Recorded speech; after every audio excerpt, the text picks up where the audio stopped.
Tracking down Anjem Choudary. When Lee Rigby was slaughtered by Islamists in London in 2013, Britain first declared war on Islamic extremism.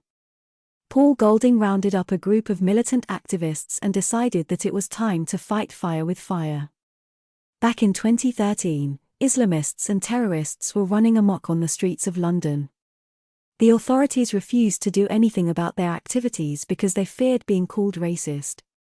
But after what happened to Lee Rigby, enough was enough.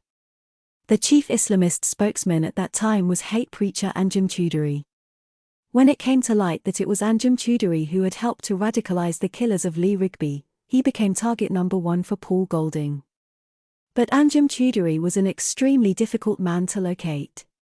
To find Anjem Choudary, Paul decided to target his chief minions first. The first to be targeted was Anjem Choudary associate Abu Izzadeen, a convicted terrorist. Paul found out his address and put activists in his road as surveillance to confirm he lived in the property. When it was confirmed, a team of Britain First activists turned up Abu Izzadeen's house and confronted him. Paul then found out where he worked, and confronted him there. Abu Izzadeen was followed and watched, and he led us straight to Anjem Choudary. When Paul found Anjem Choudary's home address, surveillance was, again, put into his road to confirm his presence. When Choudary was seen leaving the property with his family, an ambush was organised.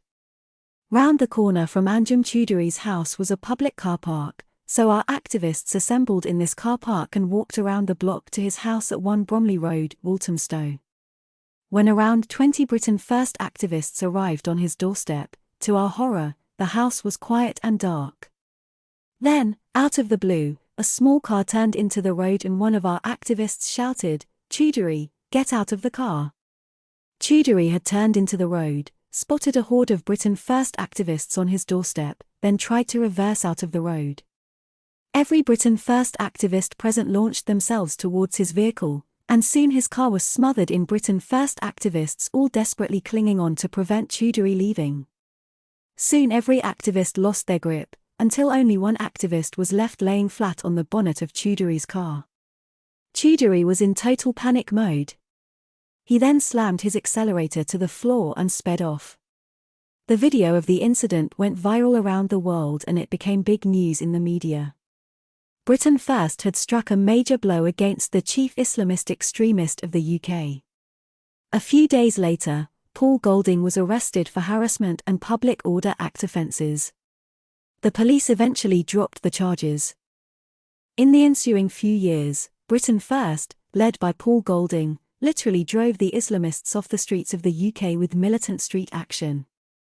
Paul has been arrested over 20 times, prosecuted over 10 times and has faced endless bail conditions, prison sentences, and other persecution to try and slow him down. Paul and his highly organised bands of activists completely suffocated the networks of Islamists in the UK and probably helped save some lives. The spotlight that our activities shone on these Islamists